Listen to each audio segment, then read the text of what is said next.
자, 최저임금제도에 대해서 좀 살펴볼 건데요. 일단은 이제 최저임금 얼마다 정도는 외워두셔야 돼요. 기본적으로. 그러니까 지금 공기업 준비하시는 분들은 그 시험 볼 때 상식이라는 게 있죠. 상식. 그게 NCS 안에 좀 섞여서 나오는 경우도 있고, 아니면 어떤 공기업들은 상식 시험이 별도로 있는 경우도 있긴 한데, 전통적 시험 문제가 최저임금이에요. 그러니까 최저임금이 바뀌었잖아요. 지금 이번에. 그럼 내년도 최저임금이 얼마냐? 이게 시험 문제 나온다고. 그래서 꼭 암기를 하는 게 좋다. 일단 여러분들과도 관련되는 거 아니에요? 이게 올라가야 받는 월급도 올라가니까. 그래서 작년도는 최저임금 얼마였어요? 2025년도는?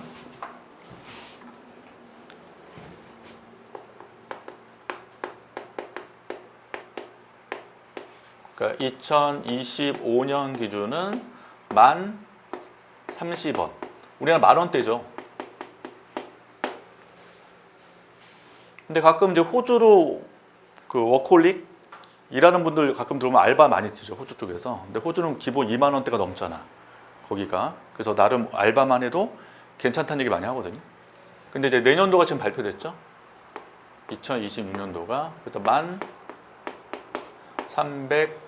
1320원. 이렇게. 시간당이겠죠. 시간당 1320원 이렇게 올라갔고, 그 다음에 이제 본문 내용 쭉 읽다 보면 그런 얘기 나와요. 우리나라의 요건 명목 임금이다.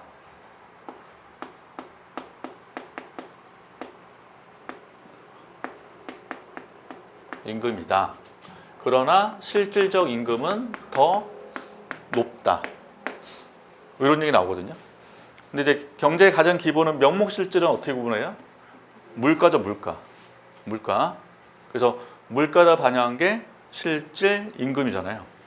그래서 보통 실질 임금 하게 되면 이제 기본식은 명목 임금을 물가로 나눠준 거. 그래서 보통 물가 오른 것만큼 명목 임금을 올려주는 게 바람직한 거죠.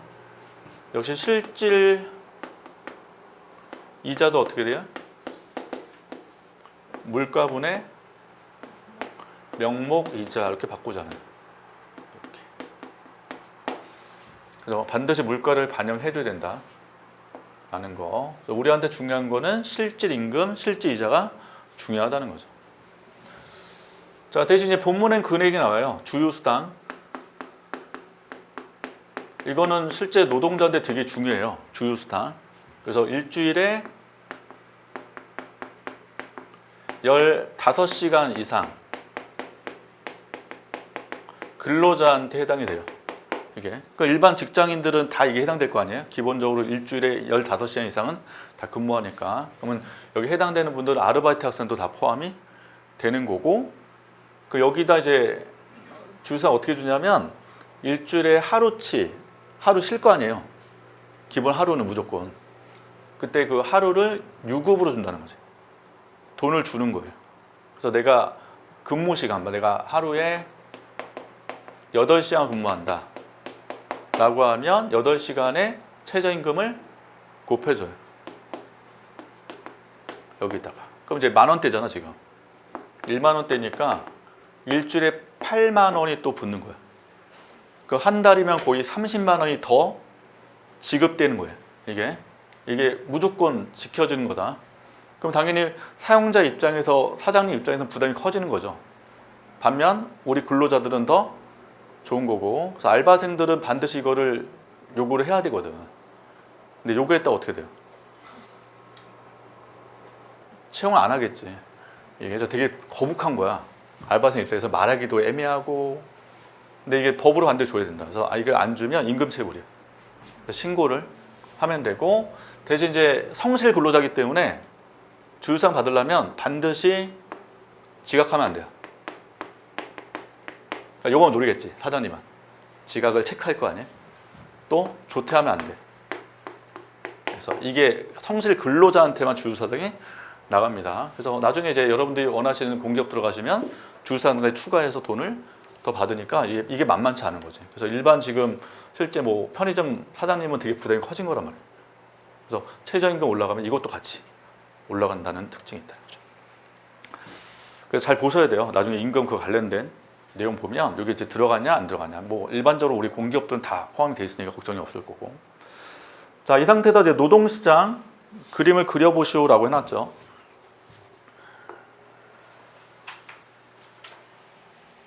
자, 세로는 보통 표기할 때 W로 많이 표기합니다.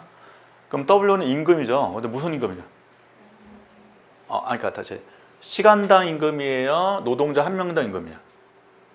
여기서는 원래 최저임금은 개념이 시간당 임금이죠. 한 시간당 원래 원칙이. 근데 문제는 여기가 가로가 노동량 아니에요. 보통 이제 L 쓰면 노동량일 거 아니에요. 노동 고용량.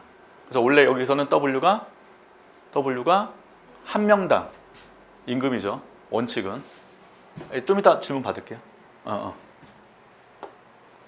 그래서 우상향 나올 때 어떻게 된다? 임금이 뭐 할 때? 올라가는 거죠. 노동자 한 명당 임금이 쭉 올라갈 때 노동자는 노동 공급을 더 늘리고자 한다는 거죠. 그래서 우상향의 노동 공급 곡선을 이렇게 그리면 되고, 다시 임금 쭉 올라가면 회사는 노동자를 덜 뽑고자 하기 때문에 노동수 곡선은 감소하는 형태로 이렇게 가야 되겠죠. 그래서 우하향으로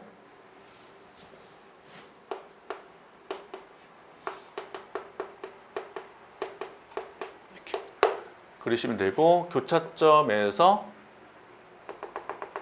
균형이 결정되고, 이때 균형 W는 노동자 한 명당 임금, 그 다음에 여기는 역시 균형 노동 고용량이 되니까 이 네모 면적은 뭐예요? 노동자 전체가 받는 노동소득이다. 이게. 자, 이때 W가 너무 낮다가 판단된 정부는 최저임금을 설정한다는 거죠. 그래서 이것보다 위로 가셔야 되는 거예요. 이렇게. 그래서 최저임금은 위로 가야 된다. 최저임금은 위로 가면 된다. 이렇게. 그럼 여기 가격 상한제도라고 해요? 가격 하한제도라고 해요? 가격 하한제. 그러니까 최소 요거는 줘야 된다는 거예요. 최소. 그래서 보통 이제 최저임금은 가격 하한제도의 대표적 사례로 얘기를 하죠. 이렇게. 자, 이렇게 되면 이제 노동시장에 어떤 변화가 발생되냐면, 기본적 노동 공급량이 증가를 하게 되고, 그다음에 회사는 노동자를 덜 뽑고자 한단 말이에요. 노동 수요량이 줄어드는 거예요. 이런 식으로. 그래서 이만큼의 노동의 초과 공급이 발생되고, 보통 이런 경우는 실업하는데 자발적 실업이에요, 비자발 실업이에요? 비자발적인 실업이라 하는 거죠. 어쩔 수 없이 실업자가 발생을 하는 거고, 현재 균형에서는 실업자 있어요, 없어요? 있어요. 이때는 자발적 실업이 존재하는 거죠. 그러니까 요 임금에 대해 불만 있는 분도 있을 거 아니에요. 그건 스스로 놓을 수도 있는 거 아니에요? 이런 자발적 실업은 존재한다. 대신 뭐는 없지만 비자발은 없지만.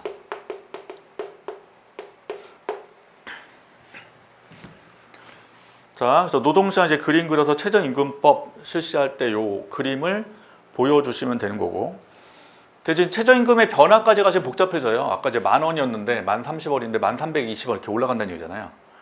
복잡하니까 만약에 이제 활용할 경우가 있으면 이 장치가 그냥 1320원 이거 하나만 딱 보여주는 게 편하겠죠. 이걸 다 변화까지 보시면 복잡하거든. 그래서 1320원 이렇게 정해놓고 가시면 되고, 자, 잉여의 변화를 서술하시고 되어 있습니다. 이게 지금 미시경제 파트를 공부하신 분들은 이게 상한제, 하한제와 관련되어 있는 시장 통제거든요. 그럼 누가 하는 거예요? 정부가 하는 제도이기 때문에 이거로 인한 비효율성이 반드시 설명된단 말이에요. 그래서 잉여의 변화가 바로 비효율성에 대한 논점이 되고, 자, 소비자 잉여와 생산자 잉여를 여기다 적용할 건데, 소비자 잉여와 생산자 잉여가 좀 안 맞지. 소비자가 여기서는 수요자 아니에요? 수요자? 그럼 누구 잉여예요? 기업이지, 기업. 노동 수요자니까.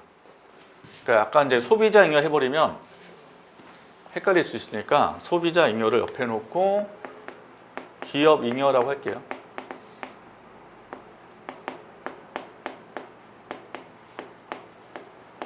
잉여. 그리고 생산자 잉여는 노동자 잉여로 바꾸면 편하겠죠. 이렇게. 그리고 총 잉여. 그래서 최저임금제 실시하기 전 소비자 잉여, 생산자 잉여, 총 잉여 이렇게 한번 해보자고요. A, B, C, D, E 이렇게 할게요. 처음 여기죠. 자, 여기서 소비자 잉여는 A, B, C 기업 잉여. 그래서 A, B, C가 되고요. 그다음에 노동 잉여는 요 삼각형 D 플러스 E가 되잖아요. 그래서 총 잉여는 다 더하니까 A, B, C, D, E 이게 되죠. 그다음에 후 그럼 임금이 올라갔습니다. 위로 고용량은 어떻게 돼요? 줄었죠. 이렇게. 그래서 지금 노동자가 얻는 소득은 면적이 어떻게 돼요? 요 네모 면적 맞아요? 다시 위로 갔잖아요. 그러니까 한 명당 요 임금 받죠. 고용량은 1로 줄었으니까 우리나라 전체 노동자가 받는 소득은 네모 면적 표현하면 요 네모 면적이 될 거 아니에요. 이렇게. 그리고 L1에서 일단 판단하시는 거죠. L1에서 소비자 입장에서는 요 면적만큼을 지불할 용의가 받을 용의가 있는 거죠. 근데 요거 받은 거죠, 실제. 그래서 A가 되죠, A. 그래서 소비자이면은 뭐가 된다? 기업이죠. A가 되고. 그다음에 노동자는요. 서플라이에서 해야 되니까. 여기서 처음에 뭐였어요? 요거였다가 이거 노동자죠, 노동자. 노동자는 요만큼 지금 근로소득을 얻고 있는데 서플라이 커브 밑에 면적이 뭐였어요? 이제 생산자 나올 때는 생산자가 최소한 받고자 하는 금액이라고 말씀드렸잖아. 이걸 빼야 되겠죠. 그래서 B 더하기 T. 그래서 B 더하기 T 이렇게. 다시 소비자 생산자로 했을 때랑 똑같이 생각하면 되는데 지금 이게 공급은 노동자고 수요는 기업이잖아. 이게 노동 수요자는 기업. 그래서 이게 좀 헷갈리기 때문에 이게 실제로 해보라고 하면 갑자기 개념 자체가 혼란스러워요. 그래서 소비자는 A, B, C에서 A로 바뀌었다. 그럼 기업은 얼마큼 손해? B, C만큼 손해받고 그 다음에 누구는 노동자는 D 공통 B 증가 E 감소니까 B 증가 E 감소 발생한 거죠. 따라서 A, B, D가 됐으니까 총 잉여의 변화는 마이너스 마이너스 2가 되죠. 그래서 요 면적만큼이 준다. 이게 나와야 돼 반드시. 무조건. 그러니까 요게 안 나오고 다른 게 나와버리면 실수하신 거야. 본인이. 왜냐하면 무조건 거래량이 줄었잖아요. 줄면은 요 서플라이어 디맨드에서의 변화가 발생하는 게 바로 총 잉여의 감소잖아요. 비효율성. 이렇게. 그래서 C 이만큼 준다라고 답을 하셔야 되는 거죠. 이렇게. 자, 그럼에도 정부는 이 제도를 실시하는 이유는 뭐예요? 사회적 잉여가 감소했잖아요. C2. 이게 뭐라고 의미가? 비효율성 아니에요? 비효율. 근데 항상 정책은 효율만 봐요? 공평성도 봐요? 공평성도 보잖아요. 그래서 공평성을 제고하기 위해서 효율성을 포기한 거지. 이게. 그래서 그게 3번에 보시면 장점, 단점을 서술하시오 거기 내용에 일단 최저임금제 실시하는 장점은 우리 신문기사 안에도 있지만 소득 불평등을 뭐한다? 해소할 수 있다. 이런 게 나오잖아요. 소득 불평등을 해소할 수 있다. 그리고 신문기사 보시면 노동자의 생활 안정에 도움이 된다. 이렇게 기사에 떠 있죠.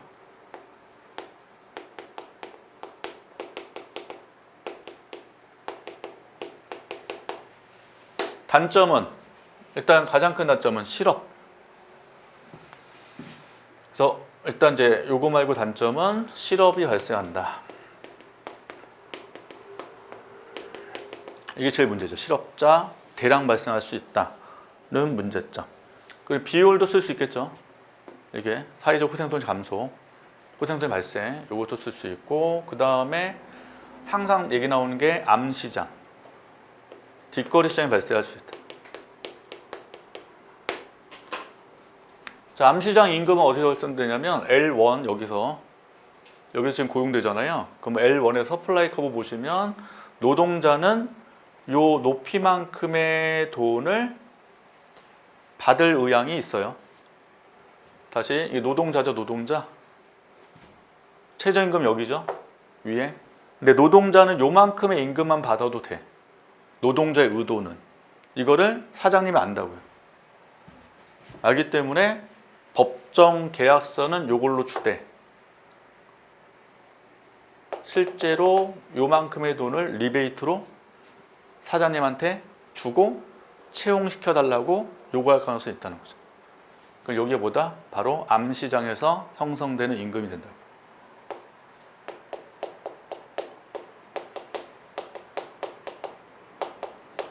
그러니까 일종의 이중계약서 쓰는 거지. 이중계약서. 그래서 요만큼을 되돌려줄 가능성이 있다는 거죠. 노동자가. 그래서 암시장 꼭 나와야 돼요. 단점에서.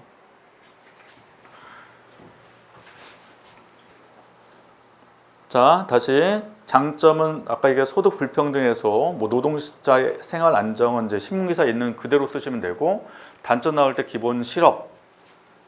그래서 실업 발생은 이제 고용이 줄어든다는 얘기고, 암시장 발생. 그래서 실업, 암시장 꼭 나와야 되는 개념이 될 수밖에 없다 하는 거죠. 자, 4번. 일반적 최저임금제를 실시하면 노동 고용량이 줍니다. 아까 줄었죠? 여기서 일로 줄었죠. 자, 근데 노동 수요와 노동 공급 임금 탄력성에 따라서 노동 고용량의 감소가 클 수도 있고 작을 수도 있대요. 그럼 탄력성은 그림에 어떻게 표현되냐면 기울기로 표현되죠. 기울기로. 자, 노동 공급 곡선의 기울기는 영향 줍니까 안 줍니까? 고용에.